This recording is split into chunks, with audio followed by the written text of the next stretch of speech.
અહીં આગળ પ્રથમ સોજાલીથી પધારેલા અમારા વડીલ એવા રાવજીરામ મહારાજને આપણે 15 મિનિટ સાંભળીશું. રાવજીરામ મહારાજ સોજાલી.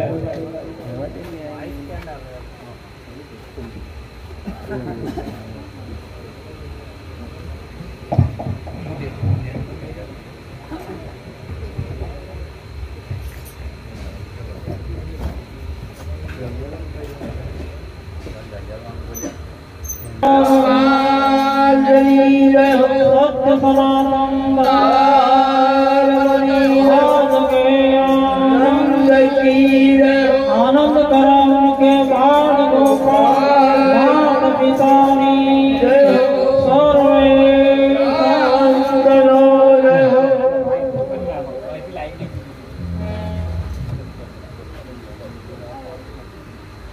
गुरु ब्रह्मा गुरु विष्णु गुरुदेव महेश्वर गुरु साक्षात परिब्रह्म तस्मै श्री गुरुवे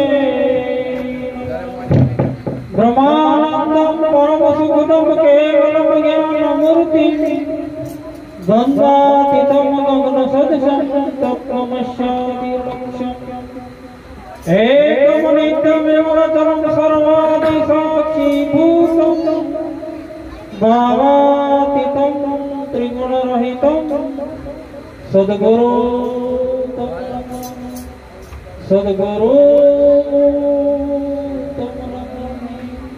वसुदेव सुतं देवं कंसचारूणमर्दनं देवकी परमानन्दं कृष्णं वन्दे जगद्गुरु.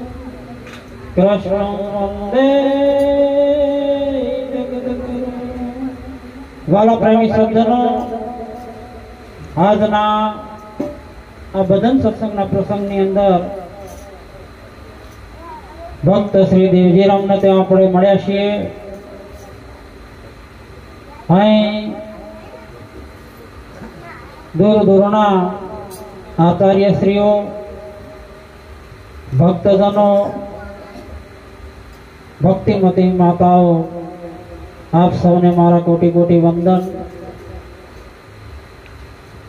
આજનો જો કે આ પ્રસંગ મંગળદાસ મહારાજને આપણે ખાસ સાંભળવાના છે, તો અને આપણે 1 કલાક લેટ પડ્યા છીએ પાછા, એટલે ખાસ વિશેષ નહીં કહેતો. આપણે બધા એક શ્રોતાના સ્થાને છીએ, એટલે આપણે સાંભળનારા છીએ. પરમ પૂજ્ય શ્રી મંગળદાસ મહારાજ આપણા વક્તાના સ્થાને છે. એ કંઈ આપણને ઉદ્બોધન કરે એને આપણે શાંત ચિત્તે સાંભળીએ. સાંભળવું એકલું નહીં, પણ આપણા જીવનમાં ઉતારવું એ પણ ખૂબ મહત્વનું. સંતોના શબ્દોનો આપણે સાંભળીએ ખરા, પણ જીવનમાં ના ઉતારીએ તો જેવું જોઈએ એવું આપણું જીવન ના બની શકે. કેવી રીતે સાંભળવું? સુંદર એક દાખલો આપો. મહારાજા વિક્રમના દરબારની અંદર એક વ્યક્તિ 3 પુતરીઓ લઈને આવ્યો. 3 પુતરીઓ સોનાની 10-10 તોલાની બનાવેલી, રૂપ રંગ ઘાટ બધું સરખું. કોઈ એવું ના કહી શકે કે ભાઈ આ દેખાવે સરખી જ બધી, રૂપ રંગ ઘાટ બધા. અને પેલા ભાઈએ કહ્યું, પુત્રી લઈને આવનારે કહ્યું કે હે મહારાજા, મેં એવું સાંભળ્યું છે કે તમારા દરબારની અંદર અનેક પ્રકારના વિદ્વાન પુરુષો છે, તો મારી આ 3 સોનાની પુતરીઓ છે એની સાચી કિંમત કરવાની છે. એટલે અને પહેલું હું કહી દઉં છું કે આ 3 ઘાટ સરખા છે અને 10-10 તોલા સોનાની છે. સોની ઘેર આપણે જઈએ તો ઘાટને ભાગી નાખે ખરું. પૈસા શોના આપણને આલે? જેટલા વજનનું સોનું હોય એટલા. ઘાટના પૈસા છે. એટલે ત્રણેય રૂપરંગ ઘાટની અંદર સરખી છે અને આની સાચી કિંમત કરવાની છે. સભાની અંદર ઘણા બધા ઝવેરીઓ હોનીઓ હતા, પણ એમને તો કહી દીધું કે ભાઈ અમે તો સોનાની કિંમત કરીએ. આ ત્રણેય 10-10 તોલાની છે, એટલે અમે તો 10 તોલા સોનાની કિંમત કરી શકીએ, બીજું કરી શકીએ. આખી સભાની અંદર કોઈ ઊભું ના થયું. કલાક થયું. વિક્રમ રાજાએ પોતે કહ્યું કે હું એવું જાણતો તો મારા સભાની અંદર ખૂબ વિદ્વાન પુરુષો, પણ કોઈ આ કિંમત ના કરી શક્યું. એટલે એક ખેડૂત ઉભા થયા કે મહારાજ, જો તમારી આજ્ઞા હોય તો આ પુત્રની હું કિંમત કરું. કે ભાઈ કોઈ ના કર્યું, કોઈને ના કરીને તમે કરો તો આનંદની વાત છે. એટલે પેલા દાદાએ ત્રણેય પુત્રીઓનું નિરીક્ષણ કર્યું. રૂપરંગ આકાર તો સરખો જ હતો, વજન સરખું હતું. એટલે એમણે એક યુક્તિ કરી. એક દિવાસળીની સરી હોય ને, આપણે લેબડાની સરી, એવી સરી લીધી અને કોનમાં નાખી. એટલે આ કોનમાં જમણા કોનમાં નાખીને ડાબા કોનમાં નીકળી જાય, આર પાર નીકળી જાય. એટલે પેલા એ કહ્યું કે મહારાજ, આની કિંમત જે છે એક કોડીની છે. બીજી પુત્રી લીધી, કોનમાં સરી નાખી, મોંમાં થઈને નીકળી ગઈ. તાકે આની કિંમત 100 રૂપિયા. ત્રીજી પુત્રી લીધી, કોનમાં નાખી, પેટની અંદર જતી રહી, બહાર નીકળી નહીં.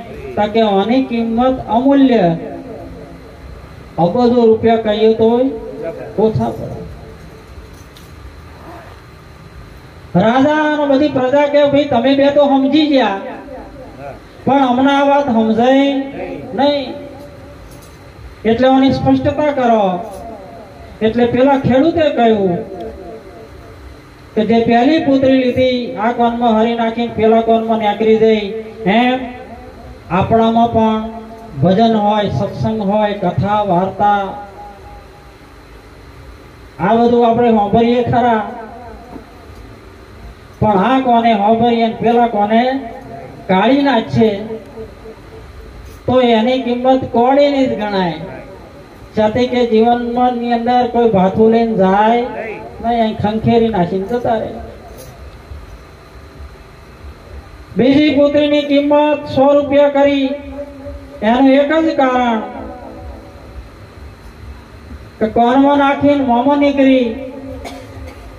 ઘણા બધા મહાપુરુષોના શબ્દો વાપરાય ખરા કે ભજનમાં મંગળદાસ મહારાજે આવું આવું કહ્યું તો, આવો દ્રષ્ટાંતો આલ્યા તો, આવું બીજાને કહે ખરા, પણ પોતે અમલમાં લે નહીં. બીજાને કહે અને બીજાને કહેશે પણ સાચું કહેશે, જૂઠું કહેતા નહીં. ભાઈ મહારાજે આવું સંબોધન કર્યું છે, એટલે એની કિંમત 100 રૂપિયા. અને ત્રીજી પુત્રીની કિંમત અબજો કહે તો ઓછી. જેણે જેણે મહાપુરુષોના શબ્દોને પોતાના જીવનમાં ઉતાર્યા છે, સાંભળ્યા છે, જીવનમાં ઉતાર્યા છે અને આચરણ કર્યું છે એનું, અને એના આપણે ગુણગાન ગાઈએ છીએ, એમને યાદ કરીએ છીએ, પણ એમને ખ્યાતિ યાદ કરીએ છીએ. એમણે મહાપુરુષોના શબ્દોને ખરેખર જીવનની અંદર ઉતાર્યા છે. આપણે પણ આજની તારીખમાં ખરેખર મહારાજશ્રીના શબ્દોને આપણા જીવનમાં ઉતારવા માટે પ્રયત્ન કરીએ. નહીં તો કેવું થશે. એક સુંદર એક દાખલો આપો. એક શેઠ હતા અને દરરોજ બ્રાહ્મણને બોલાવીને કથા સંભળાવે. આવો 6 મહિના ક્રમ ચાલ્યો. પેલા શેઠ કથા સાંભળે, પેલા મહારાજ કથા કરે દરરોજ. 6 મહિના થયા, શેઠને બહાર જવાનું થયું. એટલે શેઠે પેલા મહારાજને કહ્યું, બ્રાહ્મણના, કે મહારાજ કાલે મારે કથા સંભળાશે નહીં, મારે બહાર જવાનું છે, અગત્યનું કામ છે. પેલા બ્રાહ્મણ પાકા હતા કે કથા બંધ રહે તો તમારું આ નિયમ તૂટી જાય. તમારા નિયમ નું શું? એટલે શેઠે કહ્યું, મહારાજ કાલનો દન મારો છોકરો સાંભળશે, કથા તો સાંભળશે પણ મારો દીકરો સાંભળશે.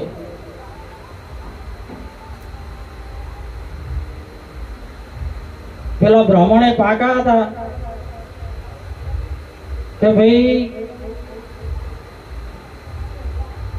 સારું, પણ કે બ્રાહ્મણે એવું કહ્યું કે ભાઈ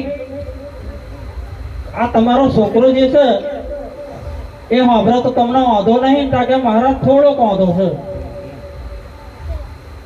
તાકે શું તાકે તમારી કથાની અંદર જ્ઞાન ને વૈરાગ ની વાતો આવે છે, મારો છોકરો સાંભળે કદાચ એના જ્ઞાન થઈ જાય, વૈરાગ થઈ જાય તો મારા ધંધાનું શું, ધંધો પડી ભાગે મારો. તાકે શેઠ 6 મહિનો તમે કથા સાંભળો છો, તમને જ્ઞાન ને વૈરાગ હજુ આવ્યો નહીં, આ છોકરાને એક દલમાં આવી જશે. તાકે આવી જાય, છોકરો હજુ ગમે એટલે તો કાચા કોણ નો અને અમે પાકા કોણ ના. તમારું હોભાઈએ ખરા પણ માન્ય નહીં. છોકરો કાચા કોણ નો ગણાય, તમારું હોભાઈએ પણ અમે માન્ય નહીં. એટલે મારે કહેવાનો આશય, આપણે આવી ગોઠ મારીને આયા હોય તો થોડી એ ગોઠ બધા છોડી નાખજો અને મહાપુરુષોના વતનને સાંભળજો. બસ આટલું કહી આપ સૌની ક્ષમા માંગુ. બોલો સદગુરુ મહારાજનો જય. હાલો